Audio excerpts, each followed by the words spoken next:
Hindi niya pa rin ako tinatantanan ng bunganga niya. Kahit anong paliwanag ko, sabi ko, may camera ka. Ba't hindi mo ako panoorin kung anong ginawa ko sa 4 na oras? Hindi pa rin pinapakinggan. Sige pa rin siya ng daldal hanggang sa tumalikod ako. Doon ako napapunta sa may bintana, sa may mga gamit ng mga kutsilyo, mga ano. Hinagisan ko na siya ng kutsilyo pero wala siya doon.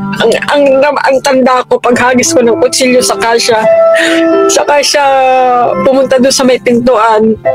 Hindi ko alam kung nandun na siya. Basta paghagis ko ng kutsilyo sa sahig, sabi ko sa kanya, "That's the knife, madam. You kill me myself for you stop you angry to me." Sabi ko, kasi ayaw mo kong pakinggan, ayaw mo kong paniwalaan. Doon nagsimula, sinugod niya ako ng sabunot, sampal dito, sakan. Tapos hanggang sa napahigaan na ako, pinadyakan ako dito. Tapos sabi niya, "Get out of my house." Pagtayo ko sa may tadyak pa rin palabas ng kusina na nagbabalot na ako. Sabi niya, "Bakit ka nagbabalot?" Sabi ko, "Aalis na ako sa bahay mo." Halos araw-araw nanganganib talaga ang buhay ng mga OFWs kasambahay sa Middle East. Kung di pinatay, binugbog, minaltrato o inaboso. Hindi niya pa rin ako tinatantanan sa bunot, sampal dito, sakan. Gaya na lamang nitong isa nating kababayan ngayon ang umihiyaw sa social media. Umiiyak at takot na takot dahil sa sinapit nito sa kamay ng kanyang madam. Hello mga idols, ayan, meron na naman tayong bibigyan ng reaction and magbibigay tayo ng opinion dito sa video na ito. OFW binugbog ng kanyang amo. Okay, so shoutout po Ma'am Bisan Yuno Vlogs. Yan, paki-subscribe nyo na rin po. Ayan, so pahiram po ng video and gagawan po natin ng reaction itong nangyari sa aking kapwa kong OFW. Tara, let's go. Naani sa kanya, ginulpi, sinakal, sinampal at sinipa-sipa umano siya ng kanyang madam matapos itong itapon ang kutsilyo. Kaya't bugbog sarado ngayon ang katawan ng ating kababayan. Kaya't sa takot ni kabayan, tumakas ito at nagtago sa nakilala niya sa Dubai na isa ring Pinay. Kaya nandito ako, nagtatango ako sa kanya. Kaya sana ma-share nyo ito para makuha ko man lang yung... So, yan yung isa sa mga mahirap na mangyayari dito sa aming bansa bilang isang OFW. Katulad ko, isa ding OFW at nakakalungkot, may mga napapanood akong ganito ng mga kapwa kong OFW, especially po sa mga kasambahay. Kasi sila po talaga exposed sa mga ganitong nangyayari. Kung hindi binugbog, pinapatay, pinagsamantalahan, di ba? So ako talagang hahanap ng paraan na kahit papaano makakatulong sa pamamagitan ng ganitong magbibigay ng advice, tips or magbibigay ng makakatulong sa mga kapwa nating OFW. Tara, let's go. Tuloy natin. Passport ko at yung sahod. Ngunit pinaghahanap umano siya ngayon ng mga kapulisan dahil sa kinasuhan daw ito ng kanyang madam at binaliktad umano ang buong kwento. Ipinalabas umano ng kanyang among babae na itong ating kababayan ang may kasalanan. Kaya't nagmamakaawa ito ng tulong ngayon sa publiko na ikalat ang kanyang video para makarating sa makinauukulan kay OWA Administrator Arnel Ignacio at sa chairman ng Migrant Workers Senator Raffy Tulfo para matulungan siyang mapauwi sa Pilipinas. Dahil yun ang mahirap doon, tumakas siya. Isa sa isa sa mga problema din natin sa mga kapwa-OFW, madali tayo hanapan ng idadahilan ng amo. Katulad ng tumakas. Buti na lang hindi sinabi na may ninakaw, yun yung mahirap, makukulong pa siya.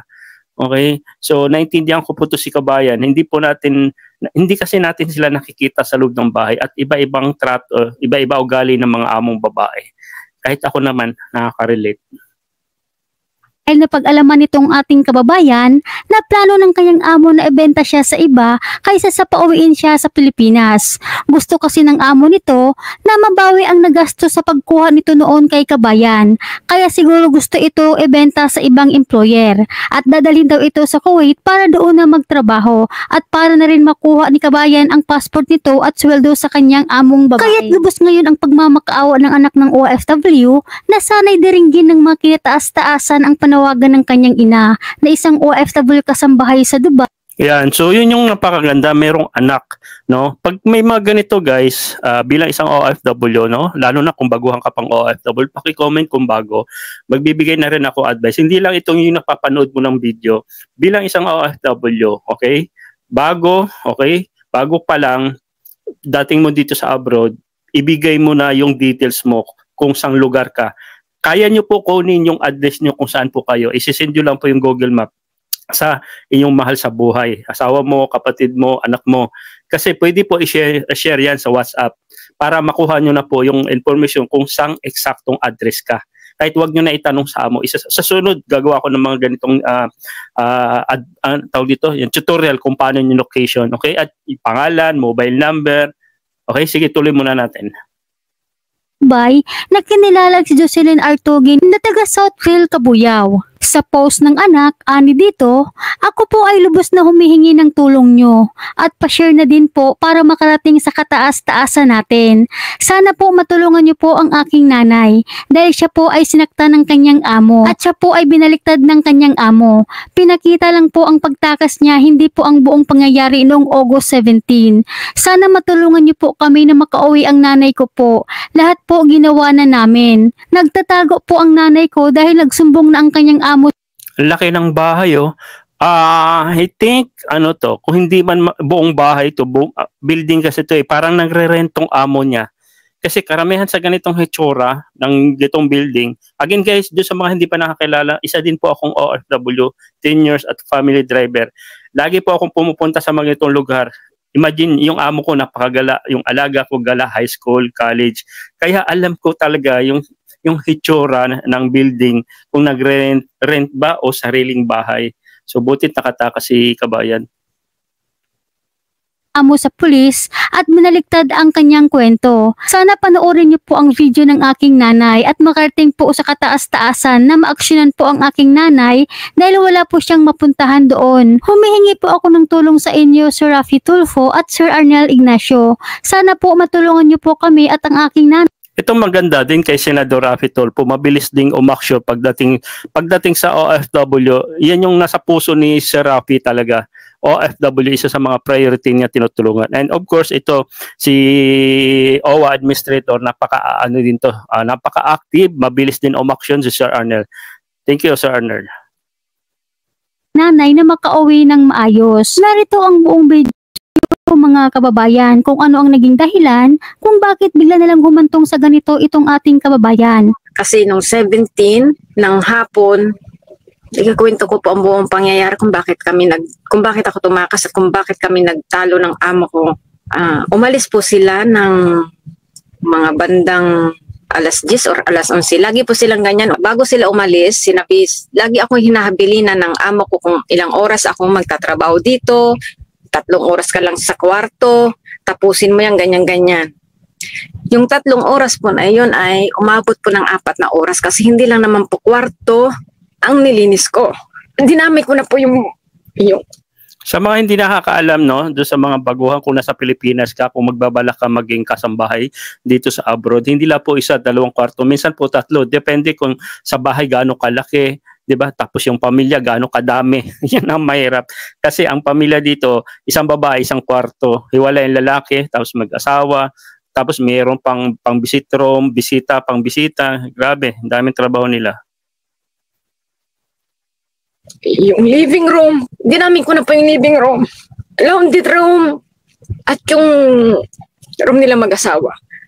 Hindi naman po buong-buong hinilinis ko, hap-hap lang kasi need kong matapos yung room ng mga bata kasi yun ang priority ko. Ang hindi ko po naagapan na gawin ay yung sa kusina. Kasi sabi niya, huwag kong gagalawin ang kusina kasi hindi ko priority yun. Pero yung mga gamit ng bata is priority. Pero may naiwan doon yung mga plato, yung mga bata bago umalis. May naiwan doon siguro 2 plato, 2 kutsara, 2 baso.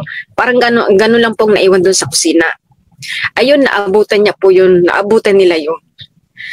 Pagkapasok, pagka-uwi nila, siguro wala pa pong alas 3 yun, 2:30. Pagkadating niya, tinawag niya ako, Jocelyn! Galit na galit siya dahil bakit daw anong ginawa ko dun sa Ano daw ginawa ko sa loob ng 4 na oras? At bakit hindi ko nahugasan yung platitong Relate na relate ako dito. Alam mo guys, yung mga among babae dito, napaka ano sila, yung parang napakalinis nila, napakahigpit pagdating diyan. Pero personally, oo nga, magaling lang sila mag-utos, gusto nila malinis. Pero tingnan mo naman din sila kung kumilos. Kaya mo kung sila magtrabaho, 'di ba? Kaya nga kumuha ng katulong kasi hindi sila marunong. Akala mo napakalinis. Sorry ah. May mga ganun eh. Ako, nakaka-relate ako eh. Tapos tatanungin ka kung ilang oras ba, ano bang ginagawa mo. Di ba? Kasi kung anong inuutos, ito guys sinishare ko rin naman yung part ko. Hindi ko naman direkta sa akin. Meron kasi, tama yung sinabi ni Kabayan, meron siyang sariling parang daily task niya. Tapos merong isisingit. Pag yung isiningit ay hindi mo nagawa, hindi natapos, sasabihin, anong ginawa mo sa buong araw, buong oras. Eh, hindi niya alam, meron kang daily task, araw-araw na gawain. Sige, tuloy muna natin. Yung platito na naiwan sa kusina. Sabi ko, hindi ko yan inuna, hindi ko pinansin yan kasi ang inuna kong gawin ay yung malalaking kwarto. Sabi ko sa kanya, kasi ang isip ko, aabutin kayo ng hanggang 3:00. Hindi ko naman akalain na mapapaaga kayong umuwi. Galit na galit siya sa akin. Sabi ko, mayroon kang camera. Wala kang tiwala sa akin, may camera ka, ba't di mo ako panoorin? Hindi ako kumain, hindi ako nag-cellphone, tinutok ko ang sarili ko, ang oras ko sa iniwan mo, hinabilin mo sa akin sa loob ng 3 oras kailangan ko matapos. Ang problema, hindi ko natapos ng 3 oras yung sinasabi mo sa akin kasi tinamay ko yung ibang linis eh. Di, hinugasan ko na. Sobra siyang galit na galit sa akin. Sabi ko, Madam, bigyan mo ko ng oras para kausapin mo ko tungkol dyan sa kinagagalit mo sa akin. Sabi ko sa kanya, hindi niya pa rin ako tinatantanan ng bunganga niya. Kahit anong paliwanag ko, sabi ko, may camera ka. Ba't hindi mo ako panoorin kung anong ginawa ko sa 4 na oras? Hindi pa rin. Kung napanood nyo to, bilang isang anak ka, na nandito yung parents mo, OFW, ito, panoorin nyo, maintindihan nyo kung gaano kahirap bilang isang OFW. Baka puro lang kayo hingi dito, hingi doon. Pag hindi na pagbigyan, magagalit, magtatampo pa. Pa rin niya ako pinapakinggan. Sige pa rin siya ng daldal hanggang sa tumalikod ako. Doon ako napapunta sa may bintana, sa may mga gamit ng mga kutsilyo, mga Hinagisan ko na siya ng kutsilyo pero wala siya doon. Ang tanda ko, paghagis ko ng kutsilyo saka siya pumunta doon sa may pintuan. Hindi ko alam kung nandun na. Ang kinabahan ako doon sa sinabi niya ng kutsilyo, ang problema doon, buti na lang Kabayan, nakatalikod. Kasi mamaya nakaharap, nakita ka, pwede kasi kang balikan na may gagawin kang, may balak ka sa kanya. Pwede kang kasuhang, alam niyo na ibig sabihin, di ba? Kasi nag-atim ka, may hawak ka eh. So para buti na lang, kahit papano, hindi nakita ng amo ng babae. Na siya, basta paghagis ko ng kutsilyo sa sahig, sabi ko sa kanya, that's the knife, Madam. You kill me myself for you stop your anger to me, sabi ko. Kasi ayaw mo kong pakinggan, ayaw mo kong paniwalaan. Doon nagsimula, sinugod niya ako ng sabunot, sampal dito, sakan. Tapos hanggang sa napahigaan na ako, tinadyakan ako dito. Tapos sabi niya, get out of my house. Pagtayo ko sa may tadyak pa rin panabas ng kusina na nagbabalot na ako. Sabi niya, bakit ka nagbabalot? Sabi ko, aalis na ako sa bahay mo. Pumunta kami sa baba, akala ko ipapapulis na ako. Kinausap lang niya ako. Grabe yung Kinausap lang niya ako sa baba. Napaliwanagan ko siya. Sabi ko, bakit ka galit na galit sa akin? Tinrabaho ko naman yung inutos mo sa akin. Tapos sabi niya, hindi raw niya narinig yung nakiusap ako na, Madam, tumigil ka na, bigyan mo ako ng oras para kausapin mo ako dyan sa ikinakagalit mo. Hindi raw niya. Ang mahirap sa kanila, hindi yan tumatanggap ng paliwanag. Yan ang mahirap sa kanila eh. Kaya ako naman, payo ko lang din sa mga kasambahay, wag kayo humawak na isang bagay katulad ng kutsilyo na pwede kasing ibalik sa inyo yon. Kumbaga, alam ko na galit, di ba? Pero wag kayo gumamit ng dahas ha. Okay? Siguro pagka kayo ginamitan na ng physical, depensahan nyo na lang. Basta wag lang kayo humawak na isang bagay na makakasira din sa iyo. Baka mamaya yan pa yung magpapahamak din sa atin. Oo, naintindihan ko, pero kung kaya naman, di ba? Niya narinig yun. Sabi ko, madam, andyan ang camera. Anong silbi ng camera mo? Yung camera nakatutok talaga yun sa kusina. Kaya kitang-kita yung buong pangyayari. Maraming camera yan. Nagkaayos na kami sa baba. Yung pagdating ng taas, okay na, parang wala nangyari. Ginausap niya ako, sabi kong ganun sa kanya, ano raw gusto ko? Sabi ko, gusto ko umuwi na lang. Kasi hindi na rin ako titigil dito sa bahay mo kasi alam ko hindi ito ang una't huli mangyayari sa ating dalawa. Agree. Tama yon. Kasi maaring mas malala pa maaring malala pang yung gagawin dito. So tama yung decision din ni Kabayan. Kung wala naman siyang ginawang hindi maganda at ginawa naman niya yung tamang trabaho, sa umpisa pa lang ganito na agad yung ugali ng amo mo. So mag-isip-isip ka na. So hindi na niya pinatatagal. Kasi ganyan ang ugali mo. Tapos sabi niya sa akin, bigyan mo ako ng 3 araw. Ang plano pala niya, may option siya para sa akin. Sabi niya, gusto mo bang pumunta ng Kuwait? Kasi meron akong kaibigan na ipapadala kita sa Kuwait. Sabi ko, ayoko na magpunta ng ibang bansa. Sabi ko sa kanya, sabi niya, hindi kita kayang pauwi kasi malaki mawawala sa akong pera. Sabi ko, i-depart mo na lang ako sa pulis kung anong irereklamo mo sa akin. Hindi rin niya kayang gawin. Hindi rin siya ganun kasama. Sabi So dapat pwede naman ibalik siya ng amo sa agency tapos palitan. Pwede yung gawin. Ewan ko kung ano yung ginagawa ng among babae. Bibenta para mabawi nga naman. Pero mas maganda balikan niya yung agency kung saan siya kinuha tapos sabihin niya sa agency na palitan ng bago. Pwede naman yun kung ayaw niya dito sa katulong. Sabi ko ay ayaw kong pumunta ng ibang bansa. May naisipan kong tumakas kahapon kasi ayaw kong baka ibenta nga niya ako. Yung buta na lang meron akong kakilalang tinawagan na pwedeng malapitan. Yan, so maganda yon ha. Meron siyang kaibigan. Again, bukod dun sa pamilya, dapat mayroon ka rin kaibigan na malapit-lapit din sa iyo. Kaya minsan, pag may rest day kayo, magkita kayo at alam din niya kung saan bahay. O hindi kaya may mobile number para at least kung may mga ganitong sitwasyon, mayroon po kayo matatawagan na malapit po sa kung saan ka naka-assign o saan ka nakatira.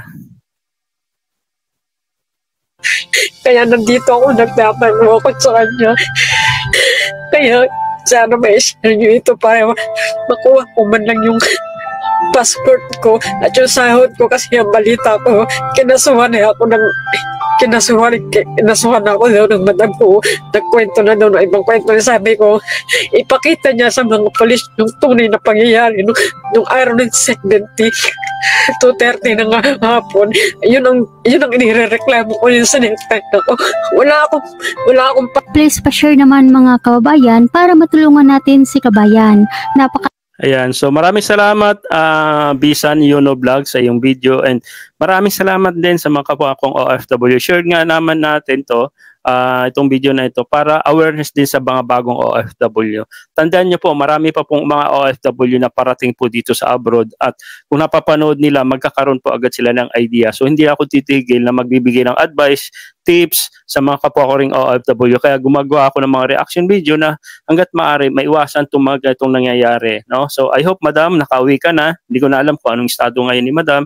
Sana nakasama mo na yung pamilya mo. So dun sa mga magbabalak maging OFW, pag-isipan nyo po mabuti, lalo na papasok kayo bilang isang kasambahay, pag-isipan nyo po mabuti. Hindi po basta-basta trabaho lang. Andyan po yung amo nyo na nananakit, di ba? O hindi nyo pa alam, sasamantalahan ka pa ng amo lalaki. Kaya talagang mahirap talaga makipagsapalaran dito sa abroad. Ayan, so sa mga hindi ko pa subscriber, maki-subscribe, click the bell button para pag may mga bagong update ako, hanap ako ng mga reaction video about OFW and lagi po kayong manonotify, okay? So maraming salamat. God bless and bye-bye.